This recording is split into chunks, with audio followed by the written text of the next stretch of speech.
Something Christian said on the podcast a couple of weeks ago got me wondering about teams who have been most affected by injuries and whether that's just total games missed by players, most players on the injury list or whatever. But you said something that caught my ear, and it was about the quality of games lost to injury. And I wanted to ask you about what that is, because I hadn't heard that before and what that means for teams that have injuries. Yep, so we track, based on the AFL's official injury list. We'll go through that on a Tuesday morning and I think a Thursday night as well once teams are named.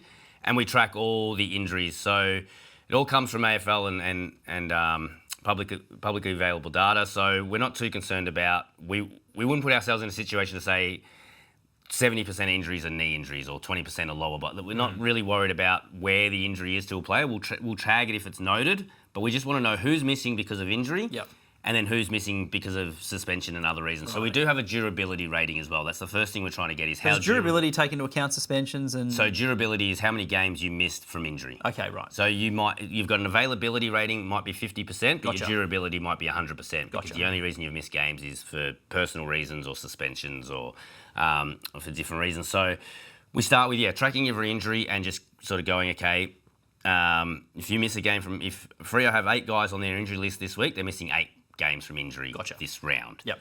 How do you know if they're a best 22 player? So is that what we're getting with? So that's all where we start is just who's injured.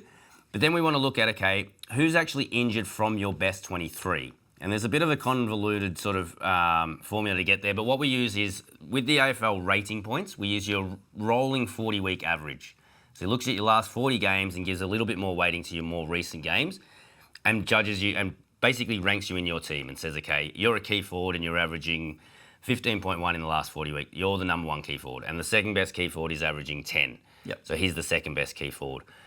They might both play in the same, they might both be ranked in the top 23, so they'll be in the same team. If your third best key forward is 4 rating points and not in your top 23, you lose an injury to one of your key forwards, this player that's averaging 4 is the most likely one to come in. So what there's a gap there of 19. Would be 11 or so. It would be 11. Right. So 15 rating points going out, 4 rating points. Oh, okay, because then the next guy shuffles up to that. And you do have, usually someone coming in does have some sort of value. They're not always worth 0 unless they're debutants and things like that. So what we're looking at is basically, and a lot of sports have the same sort of way of looking at it, is it's your value over your replacement player. So every player has a value, but they've also got a value of how much better they are than the player that's going to most likely replace them if they are injured. But it's most likely, right? Because, you, for example, a midfielder can go out, but a forward may come in and they might shuffle things around. Yeah, so that'll shuffle everyone's midfield, and it'll all be taken into account. So if you lose... I don't know, Matt Carroll from Carlton's backline, but you bring in Gary Ablett, who's not going to be playing in the backline, you're not going to be losing any value from your injury. Yes, you've lost a defender and you've gained a forward, but there's someone that's going to go play defence and follow. So, there is that whole, you're not just because you lose a defender doesn't mean you lost all the points from defence. Like if you've got a good forward coming in, then your team will balance out eventually. Yeah.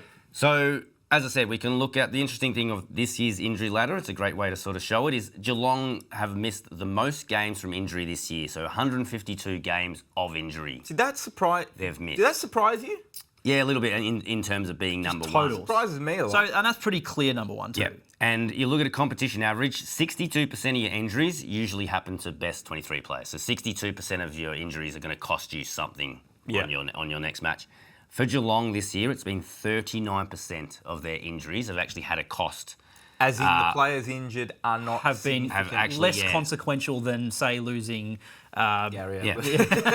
And we can go through the names. So you look at the weeks missed for Geelong this year. Toby Conway's missed 14 weeks of injury. Hasn't cost Geelong anything because they've got Shannon Neal and they've got Reece not Daly. A best 23 He's not in there. Player. Sure. Got it. Jacob Mollier. 13 games missed with injury. He's never played a game, so his cost is 0. Lennox Hoffman, 13 games missed, 0 cost. Mitchell Edwards, 13 games missed, 0 cost. Cam Guthrie's an interesting one, 11 games missed, 0 cost because it's a 40-week rolling average. So with the last 40 weeks, he's not in Geelong's best 23, so he's cost him nothing this year. Whereas halfway through last year, he would probably still have a little bit of cost. They've been not much though, probably not much exactly, but they've been able to replace him now because he's been gone so long. Killian Burke's also missed 11 games for 0 cost. So their top 5 or 6 injured players have missed, an average of 12 and a half weeks between them for zero cost. So that's probably why we don't look at the Cats and think, oh, gee, they've been Injury struck ravaged. down. So you'll be able to get their newspaper or roll up the AFL.com and see a long injury list for them, but then not take really note and go, hang on a sec, that's not actually going to cost. This is just sort of sinking in here. Geelong has lost 152 games to injury, the most of any side, but they, at the same time, have the lowest percentage of cost. Yes. It's pretty extraordinary. It is. Lucky, I guess, in a way. Lucky for the best 23 players, probably not lucky for the guys that Guys are trying to establish So, themselves, I guess so. If we're just looking at that plain injury ladder again, we said that Geelong was a clear number one. What are the other teams on that list? Yep, so Sydney second. So Geelong 152 games missed with injuries. Sydney 121 games missed. Yep. Essendon 112. Makes sense. Both those teams make a bit Yeah, more I sense think when you think Essendon... So Essendon was the team I would have thought would be top. Yep. But this obviously doesn't take into consideration injuries that we know. Players, for example, like Sam Draper, that we know he's not playing again this season. Cost so far. It's this so far. Yeah. And Freo was fourth highest with 107 games missed through injury. So, yeah, top four, Geelong, Sydney, Essendon and Freo. Yeah. But then, as you said, we want to look at who's actually had the most with cost involved in it. St Kilda, seventh most injuries, so seventh most weeks missed by injury, so 98 weeks missed by injury. 87% of their injuries, though, have cost them something on the scoreboard, which is the highest of anyone. 87% for them. The next highest is 77% for Hawthorn. So St Kilda are only basically getting injuries to their best, or like to their top end, Max King, players like that they're sort of very, very hard to replace at the lower level.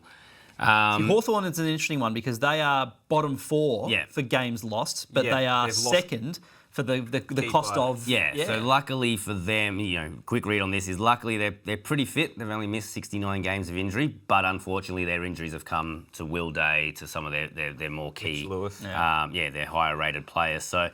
Yeah, there's probably two things when you're a team and you're sort of looking through your strength and conditioning and trying to review your injury. You start with how many games lost with injury do we have?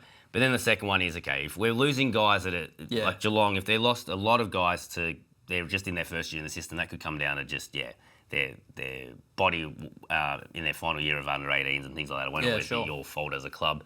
So you'd probably expect that. But yeah, it's probably the ones where you go, okay, we're losing too many games and we've got a really high cost. So someone like St Kilda going, we've got to make sure we look after our better players more.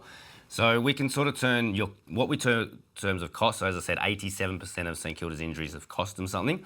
What does that cost mean? So we use rating points, but we can also, it basically translate very loosely into scoreboard points. So how many points on the scoreboard? So Max King might be worth 24 points. Yep, I can give you. So 18 points or whatever it is. So I'll just have a quick look at Max King here. And I'll give you a couple of players that have been the most costliest injured players this year. So when Max King misses for St Kilda, it cost them 2.6 points on the scoreboard. So seems low. Yeah, and that's a 40 rolling average. So it's probably been a while since he's been a dominant goal kicker. So. Yep. Cooper Sharman stood up in recent times and kicking some goals. Jack Higgins is high on the goal kicking now, so they're not losing as much from Max King as probably would have expected. But it's a good example there of, a player like Max King costs you 2.5 points per game when he doesn't play. Sure. So if you look at the highest average cost this year, so the most costly injury was when Bontempelli missed 5 weeks earlier this year. Across those 5 weeks, the Bulldogs were missing 13.5 points per game on the scoreboard because he wasn't playing. Around the same time, Adam Treloar was out. He's missed 10 weeks, and it's cost them 10.3 points for every game that he misses from his injuries. And Zach Butters is third. He only missed the 3 games with injury, but it was 10.2 points per game when he missed. Yeah. So they've been the 3 most, the hardest players to replace this year based on injury. Yeah.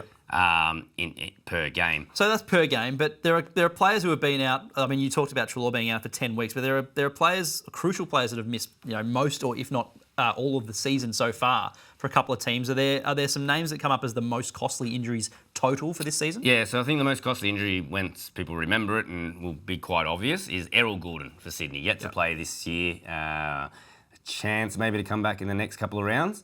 He's cost them 9.1 points for every game that he's missed. And that's so points, as in scoreboard points. Yeah. Not rating points or anything. Yeah. No, well, rating points takes into account, when you're looking at your replacement play and things like that. That's a lot. That's a lot. So that's a total of 118 points less that Sydney have got this year because Goulden hasn't played. That's the most. The next most is Adam Treloar. As I said, he missed the 10 weeks, 103 points has cost the Bulldogs.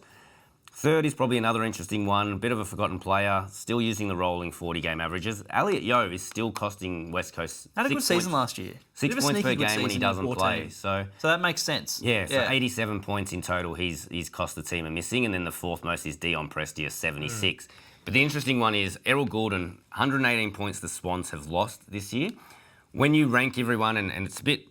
I know Geelong have the lowest percentage of injuries with cost, but if you actually look at who's lost the fewest points from injury on the scoreboard this year, it's Gold Coast as a total. So Gold Coast injuries this year have cost them 22 points. All the players. Every single player. So Sam Flanders missed a couple of games. I think it cost him 4 points.